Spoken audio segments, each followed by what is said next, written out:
21 వాళ్ళు ఏం చేస్తున్నారంట, బాగు చేసుకుంటా ఉంటే యేసు ప్రభు చూశారు. రెండో అనుభవం క్రైస్తవునికి చాలా శ్రేష్టమైన అనుభవం. చాలా మంది క్రైస్తవుల్లో ఈ అనుభవం లేకపోవడం వల్ల వాళ్ళు దేవుని యొక్క ఆశీర్వాదాలు చూడలేకపోతా ఉన్నారు.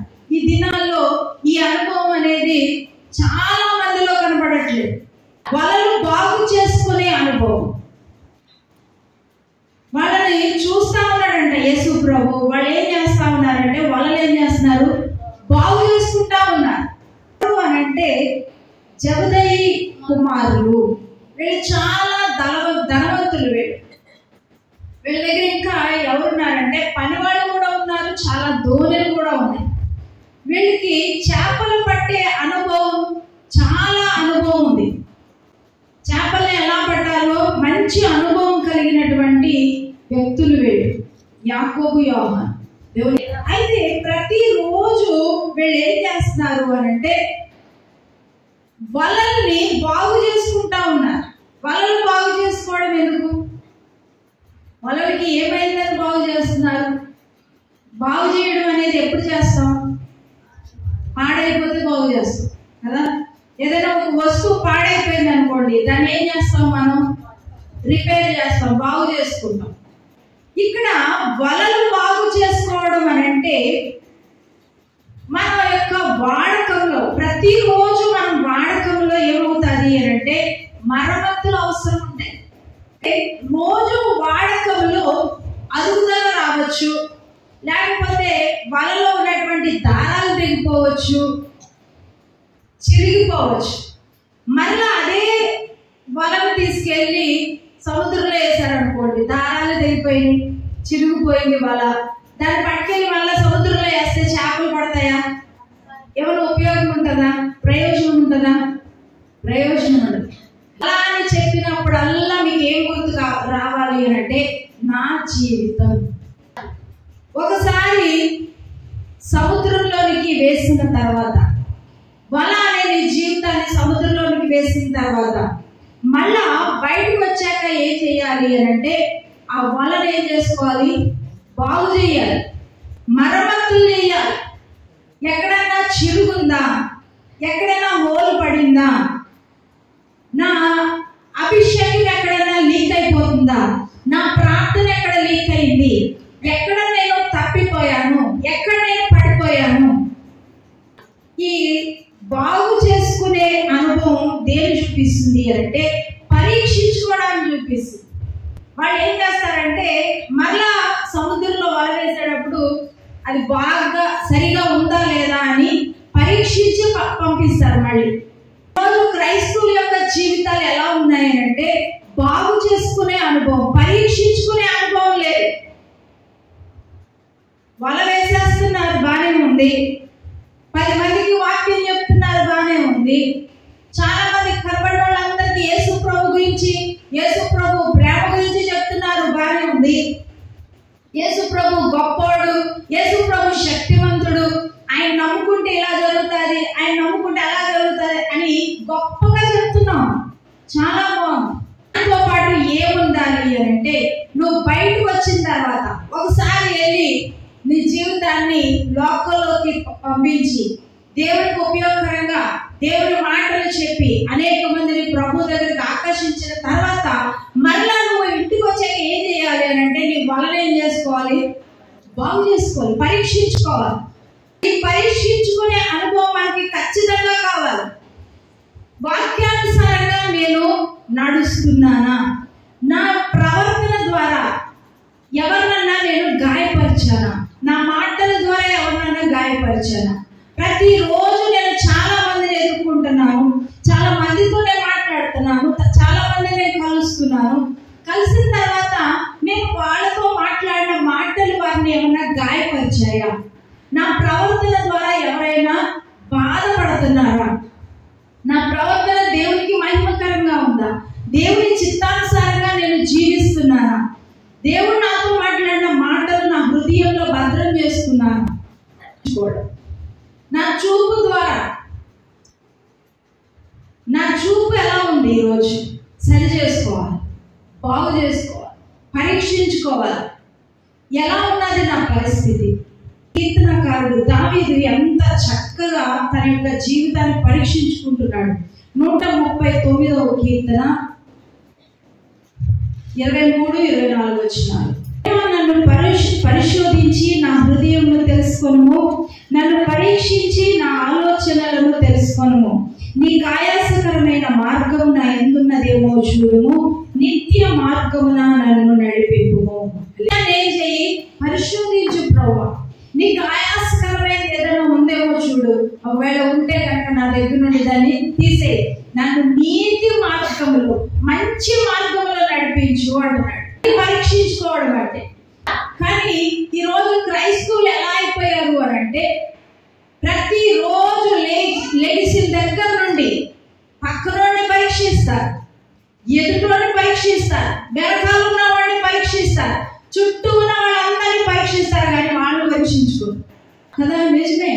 అందుకనే యేసు ప్రభువు ఏమంటున్నాడు, నీ కంటిలో ఉన్న దూలాన్ని తీసుకోకుండా ఎదుటి వాళ్ళ కంటిలో ఉన్న నలుసును తీస్తున్నావు, వేషధారి, జాగ్రత్త పడు అంటున్నాడు.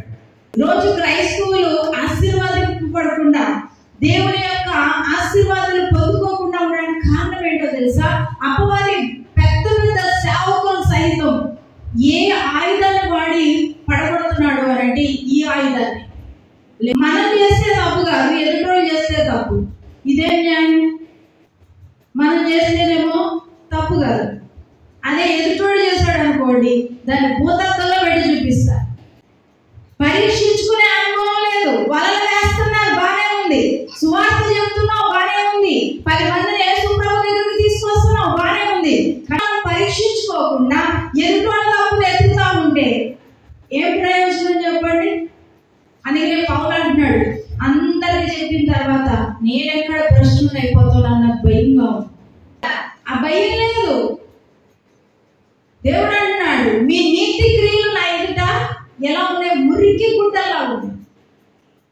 ఏడేదో పరిశుద్ధుల్లాగా ఫలానా సేవకుల్లో ఉన్న తప్పును చూపిస్తున్నాను.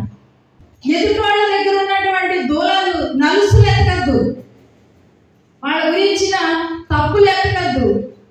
ఫలానా అమ్మాయి అండి ఎలా ఉంటుందండి, ఫలానా అతను ఎలా ఉంటున్నాడండి, మరి నువ్వెలా ఉన్నావు? నువ్వు ఒకళ్ళ మీద కంప్లైంట్ చేస్తున్నావు అని అంటే నీలో ఏముంది? దూరం ఉంది.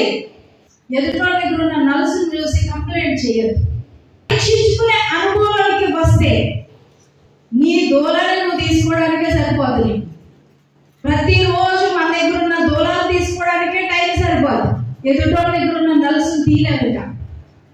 నువ్వు ప్రార్థన చేసి నిన్ను నువ్వు పరీక్షించుకుంటా ఉంటావు. ప్రభువా నన్ను పరీక్షించు, నీకు ఆయాసకరమైన ఏదైనా ఉంటే నా నుండి తీసే, నన్ను పరిశుద్ధపరచు అని నిన్ను నువ్వు పరీక్షించుకుంటా ఉంటావు, బాగు చేసుకుంటా ఉంటావు, ఎక్కడ తప్పిపోయావో వెతుకుతా ఉంటావు. కానీ ఈరోజు అవి లేదు. నీ జీవితాన్ని నువ్వు బాగు చేసుకోవట్లేదు. నీ బలని నువ్వు బాగు చేసుకోకుండా, బాగు చేయకుండానే అలా దారాలు తెగిపోయి, పోలు పడిపోయి, చిరిగిపోయిన అదే పొల తీసుకెళ్ళి మళ్ళీ ఎక్కడ వేస్తున్నావు? సముద్రంలో వేస్తాం, లోకంలో వేసేస్తాం.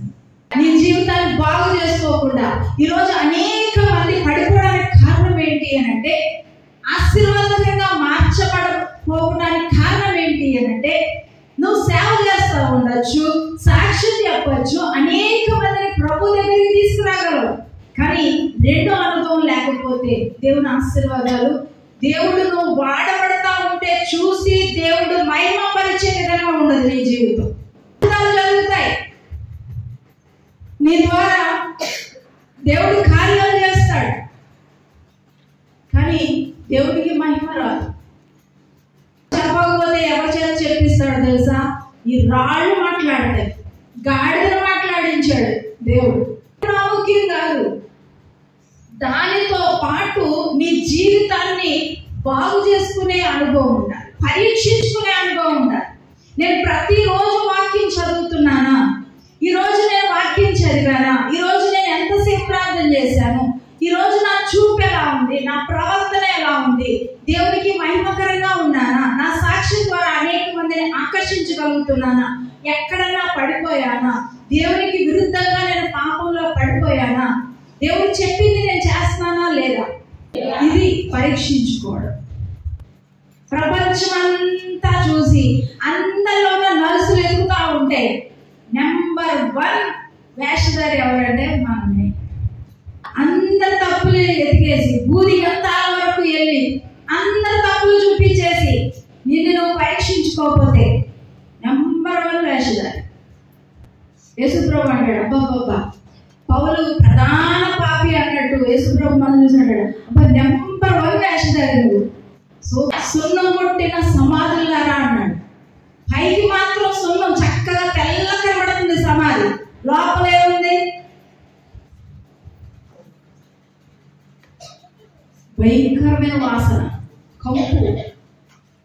నువ్వు పైకి మంచిగా కనిపించవచ్చు, వేషం వేసుకొని తెల్లబట్టలు వేసుకొని, లేకపోతే పైకి చాలా అద్భుతంగా దేవుని సేవ చేస్తున్నట్టుగా, దేవుని సువార్త చెప్తున్నట్టుగా, దేవునికి వాడబడుతున్న పాత్రగా నువ్వు కనిపించవచ్చు. కానీ నువ్వు లోపల కనుక నీ జీవితాన్ని పరీక్షించుకోకపోతే, నీ జీవితాన్ని నువ్వు బాగు చేసుకోకపోతే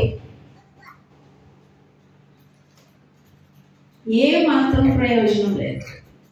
విశ్వాసులుగా మీరు కూడా చేయాల్సింది ఏంటి అంటే ప్రతిరోజు ఏం చేసుకోవాలి, మీ యొక్క జీవితాన్ని పరీక్షించుకోవాలి. నేను ఎలా ఉన్నా, నా ప్రవర్తన ఎలా ఉంది, దేవునికి మహిమకరంగా ఉన్నానా లేదా, వాక్యం వింటున్నాను, దేవుడు నాతో మాట్లాడుతున్నాడు, ఆ వాక్యానుసారంగా నేను జీవిస్తున్నాను, నా జీవితానికి నేను దాన్ని అన్వయించుకుంటున్నాను. ఇది పరీక్షించుకోవడం. అన్ని పరీక్షించుకున్న రోజుని ఏమైపోద్ది అంటే దేవునికి మహిమకరంగా నీ జీవితం ఉండాలి. నువ్వు అప్పుడు వల వేసినప్పుడు అనేకమైన చేపలు పట్టగలుగుతావు.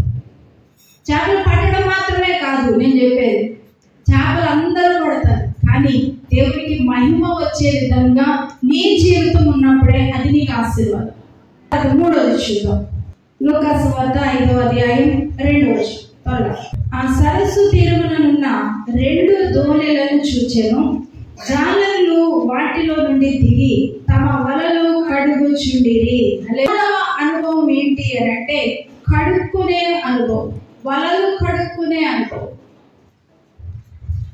3వ అనుభవం, వల ఎందుకు కడుక్కోవాలి, ఎందుకు కడగాలి వల? సముద్రంలో వల వేసిన తర్వాత దాంతో పాటు సముద్రంలో ఉన్నటువంటి చెత్త, సముద్రంలో ఉన్నటువంటి మట్టి, సముద్రంలో ఉన్నటువంటి మాలిన్యం, సముద్రంలో ఉన్నటువంటి నాచు అంతా వచ్చి దేనికి అంటుకుంటుంది అంటే వలకు అంటుకుంటుంది. దాన్ని మళ్ళీ అలాగే వేశారనుకోండి, చేపలకి పట్టడానికి ఉపయోగకరంగా ఉంటుందా వల? ఉపయోగకరంగా ఉండదు. చేయాలి అంటే వలను ఏం చేయాలంట, నీటితో కడుక్కోవాలి. ఇందాక నేను చెప్పాను బాగు చేసుకోవడం చెప్పాను. బాగు చేయటం వేరు, కడగడం వేరు.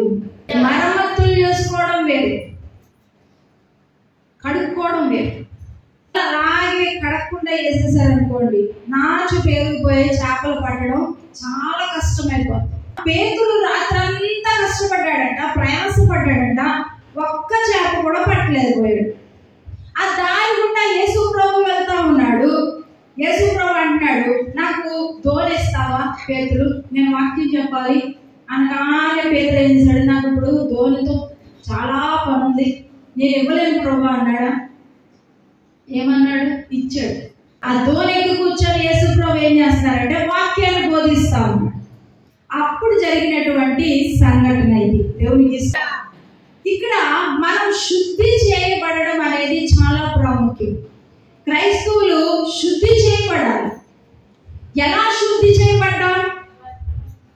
ఎలా శుద్ధి చేయబడ్డాం? మనం ఏ భేదం లేదు, అందరూ పాపము చేసి దేవుడు అనుగ్రహించు మహిమను పొందలేకపోతున్నారు. అపరాధముల చేతను పాపముల చేతను చచ్చిపోయిన వారమే ఉండగా తన అమూల్యమైన రక్తం చేత యేసు ప్రభు ఏం చేశాడంటే మనల్ని శుద్ధి చేశాడు. చూడండి, మొదటి యోహాను పత్రిక 6వ అధ్యాయం 1వ అధ్యాయం 6వ వచనం. అప్పుడు ఆయన కుమారుడైన యేసు రక్తము ప్రతి పాపము నుండి మనలను చేయును. యేసు రక్తం ద్వారా దేవుడు మనల్ని ఏం చేశాడంట? శుద్ధి చేశాడు. రెండవది ఎఫెసీ పత్రిక 5వ అధ్యాయం 22వ వచనం. వాక్యం అనే నీటితో ఆయన మనల్ని ఏం చేశాడు? ఉదక స్నానం చేయించాడు. రెండవది మనల్ని ఎలా శుద్ధి చేశాడంటే వాక్యం ద్వారా శుద్ధి చేశాడు.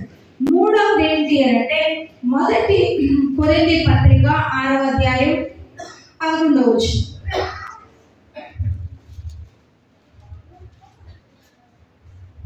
ప్రభు అయిన యేసుక్రీస్తు నామమునను మన దేవుని ఆత్మయందును మీరు కడగబడి పరిశుద్ధపరచబడిన వారే నీతిమంతులుగా తీర్చబడితిరి. మూడవదిగా తన ఆత్మ ద్వారా మనల్ని ఏం చేశాడంట? శుద్ధి చేశాడు. ఇప్పుడు మనం శుద్ధులైపోయాం. శుద్ధులుగా చేయబడిన మనం ఏం చేయాలి? యేసు ప్రభు అంటున్నాడు, ఒకసారి స్నానం చేసినోడు ఏం అవసరం మళ్ళా స్నానం చేయక్కర్లే. ఏం కడుక్కుంటే చాలు? కాళ్ళు కడుక్కుంటే చాలు. ఇది ఏం నేర్పిస్తుంది అంటే యేసు రక్తం ద్వారా ఒకసారి కడగబడిన మనం ఈ లోకం అనే సముద్రంలో మలినపరచబడతాం. కాబట్టి మనం ఏం చేయాలి అంటే నీటి ద్వారా కడుక్కోవాలి. నీరు దేన్ని చూపిస్తుంది అంటే వాక్యాన్ని చూపిస్తాం. వాక్యం ద్వారా మనకు అవసరమైనప్పుడు అల్లా ఏం చేయాలి అంటే దేవుని వాక్యం దగ్గరికి వెళ్ళి మనల్ని మనం కడుక్కుంటా ఉండాలి. వాక్యం ద్వారా కడుక్కుంటా ఉండాలి. వాక్యం ఏం చేస్తుంది అంటే మనల్ని శుద్ధి చేస్తుంది. కడుగబడుతున్నాను ప్రతి రోజు కడుక్కోవాలి. నేను బాప్తిజం తీసుకున్నాను, యేసు రక్తంలో కడగబడ్డాను, కాబట్టి ఇంక నేను ఎప్పటికీ కడుక్కోవసరం లేదని అంటే కుదరదు. అందుకే ఏమంటున్నాడు? కాళ్ళు కడుపు, కాళ్ళు చేతులు కడుపు. ప్రత్యక్ష గుడారం దగ్గర ఆవరణలో ఒక గంగాళం ఉంటుంది. దేనికోసం అంటే బలి అర్పించడానికి వచ్చినప్పుడు అల్లా ఏం చేయాలి? వాళ్ళు కాళ్ళు కడుక్కొని రావాలి. స్నానం చేయరు. ఏం చేయరు? స్నానం చేయరు. అక్కడికి వచ్చినప్పుడు ఏం కడుక్కుంటారు? అక్కడ కాళ్ళు కడుక్కుంటారు. అందుకనే యేసు ప్రభు పస్కా ఆచరిస్తా ఉన్నప్పుడు శిష్యులందరినీ కూర్చోబెట్టి ఏం చేస్తున్నాడు? కాళ్ళు కడుగుతా ఉంటే పేతురు అన్నాడు, నువ్వా ప్రభువా కాళ్ళు కడుగుతున్నావు? నాకు కాళ్ళు కడగదు ప్రభువా. వద్దు ప్రభువా అని అంటా ఉంటే యేసు ప్రభు అన్నాడు, ఇందులో పాలు పొందకపోతే నువ్వు నా దాంట్లో పాలు పంపులు లేవని కానీ ఇప్పుడు అంటున్నాడు పేతురు. అయితే మొత్తం కడిగి ఏం చేయాలంటే ఇప్పుడు మొత్తం కడిగే. ప్రతిరోజు మనం ఏం చేయాలి అంటే దేవుని సన్నిధికి వచ్చినప్పుడల్లా గంగాళంలో ఉన్న నీటితో ఎలా అయితే బలి అర్పించడానికి వచ్చిన వాళ్ళు కడుపు బయట లోపలికి వస్తున్నారో అలాగే నువ్వు ప్రతిరోజు దేవుని సన్నిధికి వచ్చినప్పుడల్లా అవసరమైనప్పుడల్లా నువ్వేం చేయాలి అంటే వాక్యంతో నువ్వు కడుక్కుంటా ఉండాలి. మట్టి అంటుకుంటది. ఆ దినాల్లో సముద్ర ప్రాంతంలో ఉన్నారు వాళ్ళంతా. గలిలయ సముద్ర ప్రాంతం.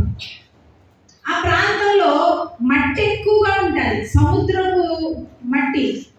అందుకనే వాళ్ళ ఇంటి బయట ఏముంటాయంటే గంగాళాలు పెట్టుంటాయి.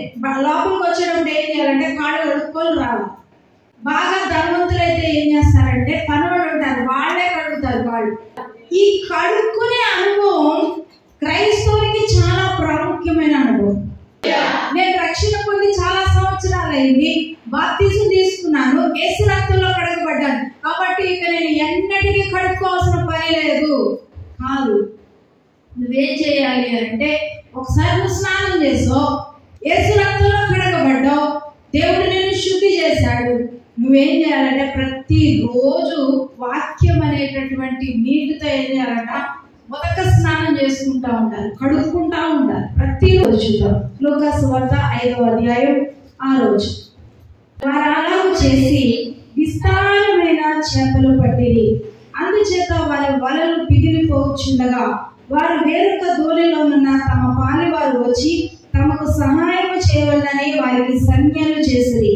వారు నేను మొదటి అనుభవం చెప్పినప్పుడు చెప్పాను, పొంగి పొర్లుతున్న ఆశీర్వాదం.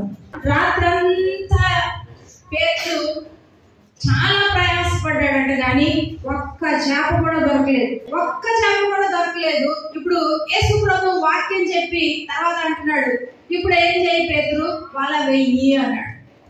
కడుగుతా ఉన్నప్పుడు చూశాడు. చూసిన తర్వాత వాక్యం చెప్పడానికి నాకు ధోని కావాలని అనగానే పేతురు ధోని ఇచ్చాడు. ధోనికి కూర్చొని యేసు ప్రభు వాక్యం చెప్పాడు. వాక్యం అంతా అయిపోయిన తర్వాత ఇప్పుడు అంటున్నాడు పేతురుని పిలిచి, వెళ్ళి వలై.